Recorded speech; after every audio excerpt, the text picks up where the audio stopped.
রাতের বেলা তো আমি সারা রাত এডিটিংই করতাম, আমি ঘুমাইতাম সকালে ঘুমাইতাম।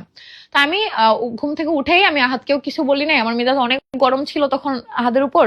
তো আমি হচ্ছে কি করছি, কারণ ওই যে হাইপার হয়ে যাচ্ছিল, আহাদ তো তখন অসুস্থ, আমি তো আর বুঝি নাই যে এতটাও অসুস্থ। ওই রুমে আমি ডেকোরেশন করতে চাইছি যে সবকিছু সুন্দরভাবে গোছায় নিব, ওই রুমে আমি থাকবো, এই রুমে আখি থাকবে। আখি উঠে আহাদকে ডাকছে, বলতেছে যে কি করতেছে তিশা, কেন রুম এগুলো করতেছে, তাহলে টাকা পয়সার ভাগ কিভাবে হবে। তো আহাদ বলতেছে আমার সাথে এগুলো কথা না বলে তুমি তিশার সাথে কথা বলো। আমি রুম আলাদা করার সময় আমি আর ইরফানকে দিয়ে আখিকে ডাকাইছি, মুক্তাপুরে দিয়ে আখিকে ডাকাইছি যে আপু ডাকো, ওর সাথে আমি কথা বলবো, একটা সুন্দর প্ল্যান করছি, দুই বোর দুই রুম থাকুক, এটা বেটার হয়। ওর মতো গোছায় রাখবে, আমার রুম আমার মতো গোছায় রাখবে, আমার মেয়ে নিয়ে আমি আমার রুমে ঘুমাবো, ওর ছেলে নিয়ে ওর রুমে ঘুমাক, কারণ ওর ছেলেটা অন্য রুমে ঘুমায়, এটা আমার পছন্দ হয় না, ছেলেটা মায়ের কাছে ঘুমাক, এটা আমি চাইছি। ও তখন যায় নাই, ও না যায় আহাদের সাথে তখন ইচ্ছা মতো তর্ক করতেছে। আহাদ বলতেছে আমি তো জানি না আমি কি বলবো। পরে আমাকে ডাক দিছে, আমি বলছি কি হয়েছে।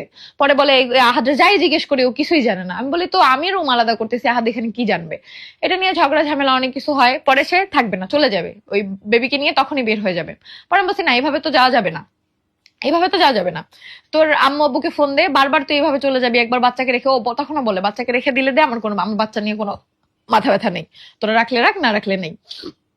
পরে আমি বলি না, এভাবে হবে না, যদি যাও এবার ভালো মতো, তোমার ফ্যামিলি আসুক ভালো মতো, হয় এসপার নয় এসপার, 2 দিন পর পর এই কাহিনী নাটক আমার ভালো লাগে না, হয় থাকবি না হলে সারা জীবনের জন্য চলে যাবি।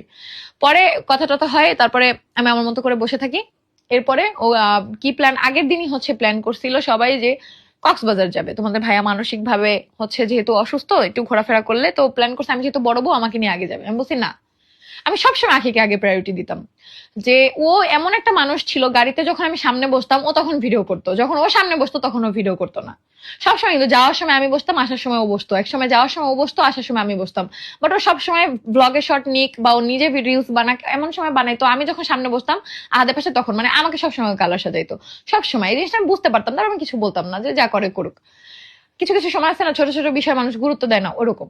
এরপরে হচ্ছে কক্সবাজার, আমি বলছি না তুমি আগে আখিকে নিয়ে যাও, নাহলে আখির হচ্ছে মন খারাপ হবে, এমনি ইদানিং আমাকে সহ্য করতে পারতেছে না, দেখা গেল আমরা কক্সবাজার চলে যাবো, ও চলে যাবে, ওকে নিয়ে আগে যাও তারপর আমাকে নিয়ে। তো সেই প্ল্যান মতো কথাও হয়, আখিকে যাইয়া বলেও যে সাইমন ওরা সবাই যায়, সাইমন তারপর স্বামী সবাই যায়, তোমরা হচ্ছে কক্সবাজার যাবা কালকে, তোমরা আসবা, তারপর হচ্ছে তিশা আর হচ্ছে হাত যাবে, 2 জন যাবে।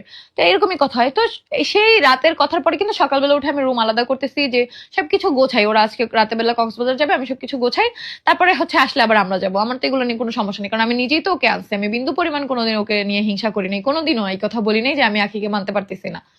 তারপরে আর ও এটা প্রায় বলছে, ঝগড়া হলেও এটা বলছে, আমার সাথেও কান্না করে করে বলছে দেখ আমি এখন তোকে মানতে পারতেছি না, আমি কি করবো, আমার সহ্য হয় না।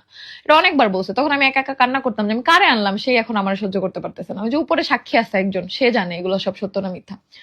তারপরে হচ্ছে বলতেছে ওই ওই দিন যেদিন ঝগড়া লাগছে আমরা, বলতেছে না আমি কোনো কক্সবাজার যাবো না, আমি বাসায় যাবো, তোরা কক্সবাজার যা, আমি বাসায় যাই কদিন থেকে আসি।